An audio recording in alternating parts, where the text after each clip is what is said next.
कृष्णा नमो ओम विष्णुपादाय कृष्णप्रेष्ठाय भूतले श्रीमते भक्ति वेदांत स्वामिने नामिने हरे कृष्णा कृष्णा कृष्णा हरे हरे हरे राम राम राम हरे हरे। श्रील ऐसी भक्ति वेदांत स्वामी प्रभुपाद की जय।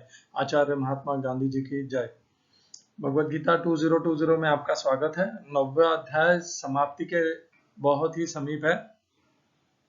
आज की श्लोक संख्या 90वें अध्याय का 32वां श्लोक। कल हम चर्चा कर रहे थे 31वें श्लोक की, जिसमें भगवान ने कहा क्षिप्रम भवति धर्मात्मा शाश्वत शांतिम निगच्छति कौन्तेय प्रतिजानीहि न मे भक्त प्रणश्यति। तो भगवान ने बहुत दिलासा, आश्वासन, विश्वास, आत्मबल भक्तों को दिया है, ये कह करके कि मेरे भक्त का कभी विनाश नहीं होता। क्यों? क्योंकि मैं स्वयं उसके योग और क्षेम की सुरक्षा करता हूँ, संरक्षण करता हूँ। और भगवान ने ये बताया कि उनके जितने भी भक्त हैं वो धीरे धीरे शनै शनै धर्मात्मा बन जाएंगे। उनके भक्त दुराचारी रहेंगे नहीं। यदि उनके धर्म भक्त में कोई अधर्म, भूल, अपराध करने की बुद्धि है तो वह धीरे धीरे उस बुद्धि से मुक्ति पा लेंगे और पूर्णतया धर्म परायण हो जाएंगे। ज्यादातर मनुष्य भगवान की भक्ति इसीलिए नहीं कर पाते हैं क्योंकि वे धर्म परायण होना ही नहीं चाहते। धर्मपरायण बनने का अर्थ है कि उन्हें अधर्म, अन्याय और शोषण से जो कुछ भी भोग ऐश्वर्य की प्राप्ति होती है, उन सब की प्राप्ति की पूर्ण समाप्ति। तो उन्हें भोग, ऐश्वर्य, इन सब से वंचित होना पड़ेगा और वे उनसे वंचित होना ही नहीं चाहते। तो इसीलिए वे धर्मात्मा बनना नहीं चाहते और भक्ति भी नहीं करना चाहते। अब देख लीजिए, भगवान के जितने भी भक्त हैं उनमें कुछ मात्रा में तो सुधार हुआ ही है। कोई किसी में बहुत ज्यादा सुधार हुआ है, किसी में कम हुआ है, पर ऐसा एक भी भक्त नहीं होगा जिसमें कुछ भी सुधार नहीं हुआ हो। भगवान का भक्त भगवान के तरफ जैसे ही मुड़ता है, वह संसार को छोड़ करके भगवान के तरफ मुड़ता है, वहीं से उसके सुधार का प्रारंभ हो जाता है।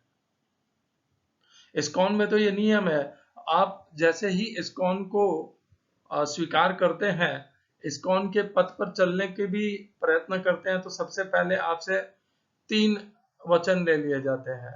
आपके जो भी शिक्षा गुरु बनेंगे वो आपको कहेंगे आज से मांसाहार नहीं करना, कोई भी हिंसा, जानवरों की हत्या, ये सब नहीं करना, दूध क्रीड़ा इस प्रकार का कोई नहीं करना, शराब, मुद्रा,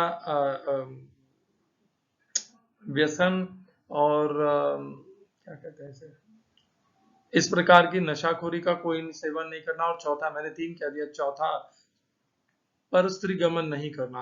इस प्रकार 4 नियमों को तुरंत धारण कर लेता है। अब आप समझिए, जैसे ही मनुष्य इन 4 नियमों को धारण करेगा, पवित्रता, धर्मात्मा, धर्मपरायणता, शुद्धता उसके भीतर विकसित होने लग जाएगी। जैसे जैसे वह अपने अंदर नियंत्रण उत्पन्न करेगा, वह धर्म के मार्ग पर प्रगति करता ही जाएगा। उद्धरेद आत्मना आत्मानं न आत्मानं अवसादयेद आत्मैहि आत्मनो बंधुः आत्मैव रिपुरात्मनः। बंधुरात्मात्मनस्तस्य येन आत्मैव आत्मनः जितः अनात्मनस्तु शत्रुत्वे वर्ते आत्मैव शत्रुवत्। बंधु वही है जो अपना कल्याण के, अपने आप को कल्याण के मार्ग पर ले जाता है। बंधुरात्मात्मनस्तस्य येन आत्मैव आत्मनः जितः, जिसने अपने मन और बुद्धि को अपने आत्मा के माध्यम से जीत लिया है। और जिसने नहीं जीता है, अनात्मनस्तु शत्रुत्वे, वह अपने आप ही अपना शत्रु है। औरों का तो है ही, स्वयं का भी शत्रु है। वह अधर्म में भगवान की मोहिनी प्रकृति के आकर्षण में रहता है, उससे मोहित रहता है और कभी भी भगवान की भक्ति में प्रवृत्त नहीं होता।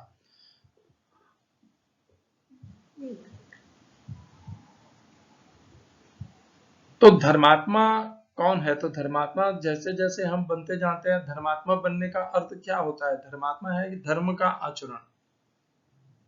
और धर्म क्या है? हिंदू धर्म, मुस्लिम धर्म, ईसाई धर्म, यहाँ पर उस धर्म की बात नहीं हो रही है। यहाँ पर जो धर्म शब्द है वह वैष्णव धर्म की चर्चा हो रही है। वैष्णव धर्म अर्थात भगवान कृष्ण के द्वारा प्रदान किया गया गीता के शास्त्र में, गीता में जो धर्म बताया गया है, मनुष्य का कर्म बताया गया है, योग शास्त्र की जो पद्धति बताई गई है, उसको उसे जो अपने भीतर स्वीकार करता है वह धर्म है, क्योंकि गीता ही धर्म है। और गीता के मार्ग पर चलते चलते ही मनुष्य धर्मात्मा बन सकता है। यहाँ पर हिंदू धर्म की, मुस्लिम धर्म की, ईसाई धर्म की बात नहीं हो रही है। महात्मा गांधी जी वैसे तो वैश्य बनिए कुल में उत्पन्न हुए थे, जन्म लिया था उन्होंने। वहां से प्रयत्नशील होते होते गीता को धारण करके उन्होंने जो अपनी उन्नति की, अपने आप को, मन बुद्धि इंद्रियों को संभाला, उन्हें नियंत्रित किया और वे महात्मा में परिवर्तित हो गए। तो यह है भगवान के सानिध्य का लाभ। हम धीरे धीरे निर्दोषम ही समम ब्रह्म, निर्दोष बनने लग जाते हैं। हमारे अंदर जो भी दोष हैं, कल्मश हैं, पाप हैं, भगवान हमारे अंतरात्मा के रूप में हमें धीरे धीरे उनसे छुटकारा दिला देते हैं और हम धर्मपरायण बन जाते हैं। ध्यान रखिएगा, भगवान को धर्म अत्यंत प्रिय है। धर्मपरायण मनुष्य भी, भक्त भी अत्यंत प्रिय है। भगवान ने चौथे अध्याय में कहा, 7वें 8वें श्लोक में, वे तो जन्म ही इसीलिए लेते हैं, परित्राणाय साधु नाम। तो जो साधु शब्द है वो अभी हमने 9वें अध्याय के 30वें श्लोक में भी देखा। भगवान ने कहा, अपि चेत्सु दुराचार भजते माम अनन्य भाग साधु रेव समंतव्य सम्यक व्यवसितो ही सह। और वही साधु शब्द वहां पर भी उपयोग किया गया। परित्राणाय साधु नाम विनाशाय च दुष्कृताम धर्म संस्थापनार्थाय संभवामि युगे युगे। भगवान साधु पुरुषों की रक्षा करने के हेतु जन्म लेते हैं, प्रकट होते हैं, और दुष्कृत्य करने वालों का विनाश करने के लिए भी प्रकट होते हैं। जन्म नहीं कहना चाहिए, भगवान का जन्म नहीं होता, वे प्रकट होते हैं। तो धर्मात्मा, धर्मपरायण, साधु पुरुष, ये भगवान को अत्यंत प्रिय है। उन्हीं को भगवान ने पिछले श्लोक में साधु कहा था, और इस श्लोक में साधु की जो प्रगति होती है तब वह धर्मात्मा बनता है, और धर्मात्मा से फिर महात्मा बनता है। या यह भी हो सकता है कि धर्मात्मा और महात्मा एक ही हो, परंतु मुझे महात्मा थोड़ा ज्यादा श्रेष्ठ श्रेणी का लगता है, क्योंकि महात्मा के लिए भगवान ने कहा, वासुदेव सर्वमिति स महात्मा सु दुर्लभ। आज की श्लोक संख्या भगवान अब इसी बात को और आगे ले जाएंगे। भगवान ने हमें बताया 9वें अध्याय के 26वें श्लोक से कि कैसे पत्र पुष्प जल दे करके, अपना सब कुछ उनको समर्पण करके हम भगवान की भक्ति कर सकते हैं। भगवान की भक्ति करने से क्या लाभ होगा वह उन्होंने 28वें श्लोक में बताया कि उससे हम समस्त कर्मों के बंधनों से मुक्त हो जाएंगे। 29वें श्लोक में भगवान ने बताया कि कैसे वे अपने भक्तों से विशेष स्नेह रखते हैं और उनके ऊपर विशेष कृपा भी रखते हैं। 30वें श्लोक में भगवान ने बताया कि उनके भक्तों का कभी नाश नहीं होता, और वे यदि भूल भी करते हैं तो भी उन्हें साधु ही मानना चाहिए। 31वें श्लोक में भगवान ने बताया कि ये सब बहुत शीघ्रता से धर्मात्मा बन जाएंगे, और उनके मार्ग में भगवान के प्रति जो श्रद्धा रखते हैं, समर्पण रखते हैं, जो भगवान की उपासना करते हैं, उनका कभी भी नाश नहीं होता। अब भगवान बताएंगे कि कौन कौन इस प्रकार उनकी भक्ति को प्राप्त हो सकते हैं। माम ही पार्थ व्यपाश्रित्य येते स्युपापयोनयः स्त्रियो वैश्यास्तथा शूद्राः तेपि यान्ति पराम गतिम। हिंदी अनुवाद गीता यथारूप स्वामी प्रभुपाद। हे पार्थ, जो लोग मेरी शरण ग्रहण करते हैं वे भले ही निम्न जन्मा स्त्री, वैश्य, व्यापारी तथा शूद्र श्रमिक क्यों न हो, वे परम धाम को प्राप्त करते हैं। English translation Gita as it is Swami Prabhupada. O son of Pratha, those who take shelter in me, though they may be of lower birth, women, Vaishya as well as Shudra, can approach the supreme destination. इस श्लोक में प्रयोग किए गए संस्कृत शब्दों के अर्थ है, माम, मेरी ही, निश्चय ही, पार्थ, हे प्रथापुत्र, व्यपाश्रित्य, शरण ग्रहण करके, ये, जो, अपि, भी, स्युः, हैं, पाप योनयः, निम्न कुल में उत्पन्न स्त्रियों दूसरी पंक्ति स्त्रियः, स्त्रियां, वैश्यः, वणिक लोग तथा भी शूद्राः, निम्न श्रेणी के व्यक्ति अपि वे भी यान्ति प्राप्त होते हैं, जाते हैं परम परम गतिम गति गंतव्य को। इस श्लोक का तात्पर्य गीता यथारूप स्वामी प्रभुपाद के द्वारा। यहाँ पर भगवान ने स्पष्ट कहा है कि भक्ति में उच्च तथा निम्न जाति के लोगों का भेद नहीं होता। भौतिक जीवन में ऐसा विभाजन होता है, किंतु भगवान की दिव्य भक्ति में लगे व्यक्ति पर यह लागू नहीं होता। सभी परमधाम के अधिकारी हैं। श्रीमद् भागवत में कथन है कि अधम योनि चांडाल भी शुद्ध भक्त के संसर्ग से शुद्ध हो जाते हैं। अतः भक्ति तथा शुद्ध भक्त द्वारा पथ प्रदर्शन इतने प्रबल हैं कि वहां ऊंच नीच का भेद नहीं रह जाता और कोई भी इसे ग्रहण कर सकता है। शुद्ध भक्त की शरण ग्रहण करके सामान्य से सामान्य व्यक्ति शुद्ध हो सकता है। प्रकृति के विभिन्न गुणों के अनुसार मनुष्यों को सात्विक, रजोगुण क्षत्रिय तथा तामसी वैश्य तथा शूद्र कहा जाता है। इनसे भी निम्न पुरुष चांडाल कहलाते हैं और वे पापी कुलों में जन्म लेते हैं। सामान्य रूप से उच्च कुल वाले इन निम्न कुल में जन्म लेने वालों की संगति नहीं करते, किंतु भक्ति योग इतना प्रबल होता है कि भगवत भक्त समस्त निम्न कुल वाले व्यक्तियों को जीवन की परम सिद्धि प्राप्त करा सकते हैं। यह तभी संभव है जब कोई कृष्ण की शरण में जाए। जैसा कि विपाश्रित शब्द से सूचित है, मनुष्य को पूर्णतया कृष्ण की शरण ग्रहण करनी चाहिए, तब वह बड़े से बड़े ज्ञानी तथा योगी से भी महान बन सकता है। ओम अज्ञानतिमिरन्धस्य ज्ञानाञ्जनशलाकया चक्षुरुन्मीलितं येन तस्मै श्रीगुरुवे नमः। एकं शास्त्रं देवकीपुत्र गीतम् एको देवो देवकीपुत्र एव एको मन्त्रस्तस्य नामानि यानि कर्माप्येकं तस्य देवस्य सेवा। हरे कृष्णा।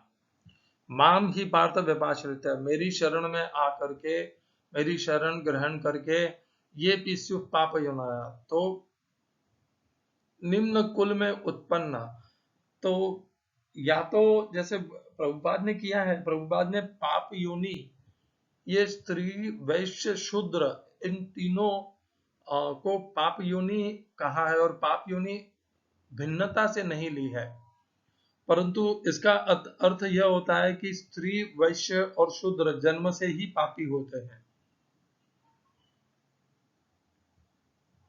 इस योनि में उत्पन्न होना ही अपने आप में पाप है। तो ऐसा अर्थ तो उचित लगता ही नहीं है किसी भी विचार से। इसका अर्थ यह हो गया कि केवल अगले श्लोक में भगवान बाकी के दो और बताएंगे। तो यहाँ पर भगवान ने जो पाप योनि, जो पाप कर्म में लगे हुए हैं, उनके लिए कहा है। पाप योनि अपने आप में जो पापी हैं, दुराचारी हैं, अधर्मी हैं, अन्यायी हैं और दूसरों का शोषण करते हैं, इस प्रकार के जो कर्म करते हैं निंदनीय, जो कुल के उनका पूरा कुल इसी प्रकार के कर्मों में लगा हुआ है, उन्हें भगवान पाप योनि भिन्नता से कहते हैं। स्त्री वैश्य, पहले मैं भी ऐसा ही समझता था कि भगवान, प्रभुपाद का यह अनुवाद समझ के मैं यही समझता था कि भगवान स्त्री वैश्य शूद्र को पापी कह रहे हैं। फिर मैं विचार करने लग गया कि भगवान ऐसे समस्त स्त्रियों को, समस्त वैश्य, जैसे मैं वैश्य वाणिक कुल में जन्म लेता हूं, तो भगवान हम सबको पापी क्यों कह रहे हैं। और एक बार चर्चा करते करते फिर मुझे ये समझ में आया कि पाप योनि, और शायद मैंने रामसुखदास जी का भी पढ़ा था, उन्होंने भी ऐसा ही लिखा है कि पाप योनि एक भिन्न योनि है स्त्री वैश्य और शूद्र से। भगवान इस श्लोक के भीतर 4 प्रकार के भक्तों का वर्णन कर रहे हैं। पहला है जो पापी दुराचारी हैं, पाप योनय है। फिर है दूसरा है स्त्री, तीसरा है वैश्य यानी वाणिक वर्ग, और चौथे हैं शूद्र। तो 4 प्रकार के भक्तों का यहाँ पर भगवान ने वर्णन किया है, उनकी जाति या उनके शरीर के आधार पर। और भगवान ने इस श्लोक में इन सब को अधिकारी बताया है परम गति का। आज भी ऐसे भारत में मंदिर है जहां पर स्त्रियों को प्रवेश नहीं दिया जाता। आज भी भारत में ऐसे मंदिर हैं जहां पर शूद्रों को प्रवेश नहीं दिया जाता। पता नहीं किस आधार पर ये नियम बनाए गए हैं। यदि इस श्लोक को आधार माने और भगवान श्री कृष्ण को कहा हुआ निर्देश को स्वीकार करें, तो इस प्रकार के प्रतिबंध अधर्म है। स्त्रियों को, वैश्य वणिक वर्ग को और शूद्रों को, यहाँ तक कि पापियों को भी मंदिर में जाने से रोकना अधर्म है। भगवान स्वयं जब उन्हें अपने भक्त बनने के लिए अवसर प्रदान करते हैं और कहते हैं कि वे भी धर्मात्मा बन जाएंगे, तो हम उनकी धर्मात्मा के बनने की प्रगति में क्यों अवरोध उत्पन्न करने के लिए इच्छुक हैं? हम क्यों अवरोध उत्पन्न करते हैं? और पिछले हजारों वर्षों से क्यों ब्राह्मण वर्ग ने इस श्लोक के ऊपर ध्यान नहीं दिया और शूद्रों, स्त्रियों का शोषण करते रहे और उन्हें मंदिर से और अपने मनुष्य के प्राथमिक अधिकारों से भी उन्हें वंचित कर दिया। यह सब शोषण है। वे ब्राह्मण अपने आप को उच्च कुलीन ब्राह्मण समझते थे। कैसे आप उच्च कुल के हो सकते हैं जब आप भगवान के ही बनाए हुए दूसरी योनियों के मनुष्यों के साथ इस प्रकार द्वेष और पाखंड रच रहे हैं, तो आप उच्च कुल हो ही कैसे सकते हैं? आप सीधे सीधे अधर्म कर रहे हैं, दूसरों को उनके अधिकार से वंचित कर रहे हैं। स्वयं भगवान ने उन्हें यहाँ पर स्पष्ट कहा है, माम ही पार्थ व्यपाश्रित येपि स्युः पापयोनयः। यहाँ तक कि भगवान ने ये नहीं कहा कि वे धर्मात्मा बन जाएंगे, भगवान ने तो ये कहा कि वे परम गतिम अर्थात भगवान के परम धाम को, भगवान श्री कृष्ण को प्राप्त हो जाएंगे। पिछले चर्चा में हमने समझा था कि परम गतिम क्या होता है। ब्रह्मदेव की बनाई इस सृष्टि में कुछ भी परम नहीं है। यहाँ पर सब परिवर्तनशील, अनित्य है, और परम वह होता है जो अविनाशी, अव्यय होता है, जो नित्य रहता है, और वह भगवान का धाम है। भगवान स्वयं परम है, और परम गतिम को प्राप्त करना अर्थात भगवान को प्राप्त करना है। यह था एक बार पुनर्कथन। तो जब उन्हें भगवान ने यह अधिकार दिया है कि वे भगवान के धाम को प्राप्त हो सकते हैं, तो इन ब्राह्मणों को, चुटियाधारी ब्राह्मणों को किसने यह अधिकार दे दिया? कहां से उन्हें यह अधिकार उन्होंने अपने पास समेट लिया कि उन्होंने स्त्रियों को और शूद्रों को मंदिरों में प्रवेश करने से वंचित कर दिया? और उन्होंने वेदों का इसका आश्रय लिया। वेदों में कहां पर ऐसा कुछ लिखा होगा तो मुझे पता भी नहीं है, परंतु भगवत गीता वेदों के ऊपर है, और भगवत गीता भगवान के श्रीमुख से निकले हुए वचन है। और भगवान ने स्वयं इस श्लोक में स्त्रियों को, वैश्यों को, शूद्रों को और पाप कर्म करने वालों को भी परम गति प्रदान करने का और परम गति प्राप्त होने के लिए प्राप्त करना उनके लिए भी संभव है, ये भगवान ने कहा है। आवश्यकता क्या है कि उनको भगवान श्री कृष्ण की भक्ति करनी है, श्रद्धा पूर्वक उपासना करनी है, सेवा करनी है। और इस प्रकार यदि कोई करता है तो वह पापी हो, दुराचारी हो, स्त्री हो, वैश्य हो, शूद्र हो, वह परम गति अर्थात भगवान श्री कृष्ण को प्राप्त हो जाएगा। इसमें दो वर्ग अभी भी नहीं आए हैं। देखिए, 4 वर्ग, चातुर्वर्ण्यम माया सृष्टम गुण कर्म विभागश तस्य कर्तारम अपि माम विद्य कर्तारम अव्ययम्। भगवान ने कहा, मैंने चार वर्णों का यह समाज बनाया, इस समाज को मैंने 4 वर्णों में विभाजित किया। चातुर्वर्ण्यम माया सृष्टम गुण कर्म विभागश, गुण और कर्म के आधार पर मैंने उनका विभाजन किया है, जन्म के आधार पर नहीं किया है। परंतु हमारे यहाँ पर शूद्र जन्म के आधार पर माने गए, जबकि शूद्र गुण और कर्म के आधार पर मानने चाहिए थे। तो और उनको सैकड़ों सैकड़ों वर्षों तक शूद्रों को प्रताड़ित किया गया, उनका शोषण किया गया, स्वयं की इच्छा, ऐश्वर्य और भोग के हेतु उनको शोषण किया गया। कितनी घिन्न आती है ये सोच करके भी कि मनुष्य को शूद्र कह के उसका शोषण किया गया, और शोषण करने वाला भी एक मनुष्य ही था, और वह भी अपने आप को विद्वान ब्राह्मण कहने वाला मनुष्य। ज्ञान का दुरुपयोग किया गया, शास्त्रों का दुरुपयोग किया गया और मनुष्य ने मनुष्य का शोषण किया, और वह भी एक वर्ष के लिए नहीं, सैकड़ों सैकड़ों हजारों वर्षों के लिए करते गए। इसके पहले भी 7वें अध्याय में भगवान ने कहा था, 4 प्रकार के भक्त भगवान ने बताए थे। यहाँ पर भगवान ने वर्ण के और कर्म के आधार पर बताए। देखिए, पाप योनि कोई वर्ण नहीं है। स्त्री, वैश्य और शूद्र तो वर्ण है। जो स्त्री है वह वैश्य में भी हो सकती है, स्त्री शूद्र में भी हो सकती है, स्त्री ब्राह्मण में भी हो सकती है, और स्त्री क्षत्रियों में भी हो सकती है। तो भगवान ने वैश्य और शूद्र तो वर्ण के आधार पर कहा, पाप कर्म के आधार पर कहा, पाप योनि, और स्त्री शरीर के आधार पर कहा। और इसके पहले 7वें अध्याय में भगवान ने उनकी कामना के आधार पर भक्तों को का विभाजन किया। चतुर्विधा भजन्ते माम जना सुकृति नोर्जुना आर्तो जिज्ञासु अर्थार्थी ज्ञानी च भरतर्षभ। अब इस श्लोक में भी भगवान कहते हैं, 4 प्रकार के भक्त मेरा सदैव भजन करते हैं, ये सुकृति करने वाले हैं।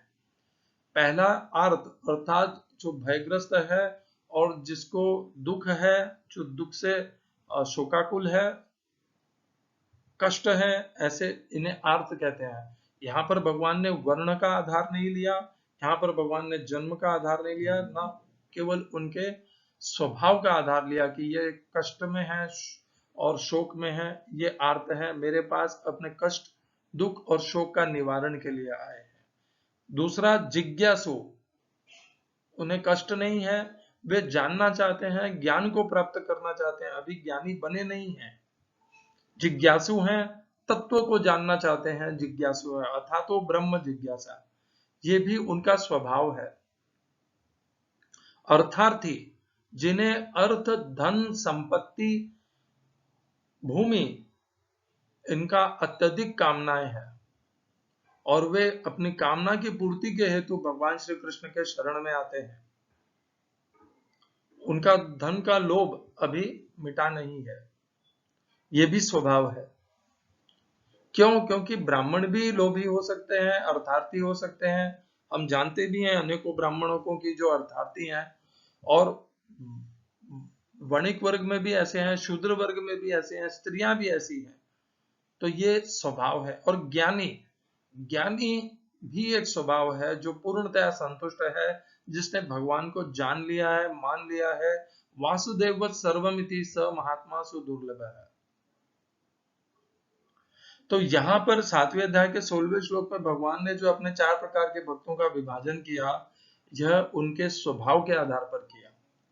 और ये जो 9वें अध्याय के 32वें श्लोक में भगवान ने, यहाँ पर इस श्लोक में और आने वाले श्लोक में भी भगवान अपने भक्तों का जो वर्ग बता रहे हैं, यह तो उनके वर्ण के आधार पर भी है, उनके शरीर के आधार पर भी है, और उनके कर्म के आधार पर भी है। स्वभाव नहीं लिया गया है यहाँ पर। स्त्री में हम सती अनुसुईया को देखते हैं, शबरी को देखते हैं, राधा रानी को देखते हैं, गोपियों को देखते हैं, सीता मैया को देखते हैं। भगवान के भक्त अनेक हैं, स्वयं सीता माता भगवान की भक्त है, स्वयं लक्ष्मी देवी भगवान की भक्त है। स्त्रियों के रूप में ही भक्त हो सकते हैं। वैश्य, वैश्य में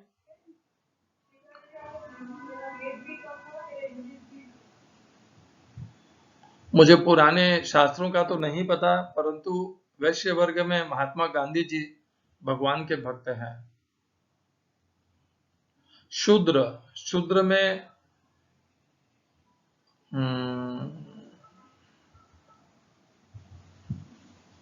स्वयं शबरी भी शूद्र थी, इसीलिए उन्हें लक्ष्मण जी ने उनके हाथ के जूठे बैर नहीं स्वीकार किए। निषाद राज थे, जिन्होंने जंगल में भगवान श्री राम का संरक्षण दिया, उनका सहयोग किया। भगवान श्री राम के तो वानर भी भक्त हैं, भक्त हनुमान, भक्त श्रेष्ठ श्री हनुमान।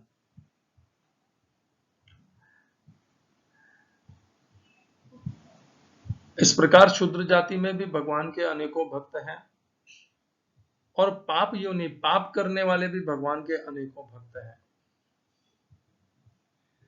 भगवान की भक्ति में लग करके वे पाप से मुक्त हो गए। इसका उदाहरण हम